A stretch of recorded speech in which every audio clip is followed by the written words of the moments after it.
laughter. "Relax, it's just a bird." "I thought it was a shark," she said. "I'm pretty sure we're safe from shark attacks," Emerson said. "Unless it's a lake shark," Marley said, and they all laughed again, the sounds floating up into the endless sky to join the creamy clouds. Then a long whistle blast came from the camp, and a voice magnified by a bullhorn. "Marley, Georgia, Emerson, get back to shore now." It was their bitchy head counselor. The three girls groaned in unison. "She's so mean," Emerson said. "She's skinny," Georgia added. "She shouldn't be here. It's bad for morale." They laughed again at the truth of her words. Georgia was the first to obey, flipping over and swimming neatly to the boat, gathering the errant oars on the way. Getting in wasn't so pretty. "Party's over, girls," she said as she settled herself in the seat. Marley was next, able to raise herself over the side with ease, the most athletic one of the three. Emerson needed help from both of them, and even then it was hard. Whatever grace the three girls had in the lake was shed like drops of water as the reality of their bodies returned to the gravity of the water-free world.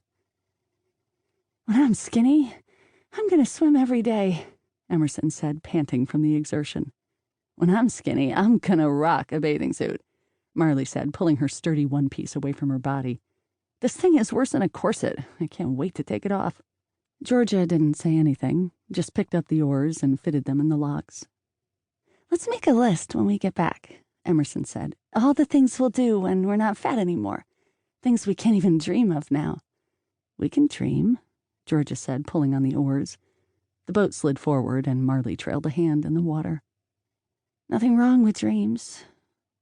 "Oh, this sounds like fun," Marley said. "It'll motivate us to lose weight. We can call each other when we cross stuff off." Little waves slapped against the bow as they got closer to shore.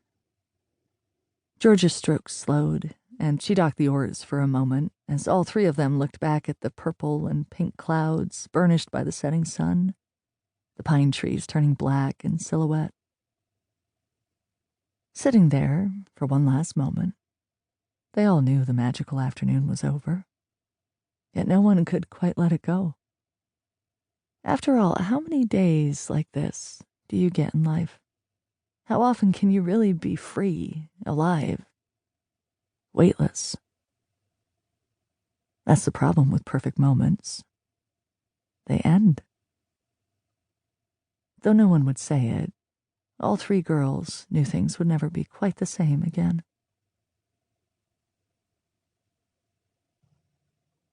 Chapter 1. 4 years ago.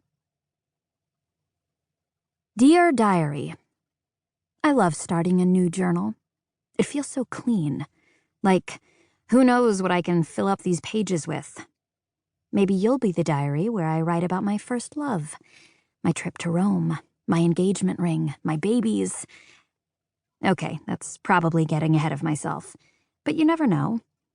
I was watching Ellen the other day, and this woman was talking about how fast her life changed when she lost weight. So maybe mine will too. Emerson Lydia Duval. Emerson Lydia Duval. I love my name. I still can fill pages of a notebook writing it over and over. Lydia was my mother's great-aunt. She died in the Holocaust. She'd been a ballet dancer, apparently. I love carrying her name, though I try not to imagine what she'd think of my outer self. Emerson Lydia Duval. Someone with that name is definitely elegant and beautiful. Hip, without being trendy. She clearly went to Smith College, don't you think? She's tall, beautiful, slim. God, I love that word. But she can eat anything she wants, of course. Sometimes, though, she's so busy she forgets to eat, because unless it's a really special meal, food is an afterthought. Not 98% of what she thinks about. She played on the volleyball team in college. Or no, she played field hockey, the ultimate rich girl sport. Georgia played, now that I think of it. Yes, Emerson Lydia Duval played field hockey at prep school and college because she loves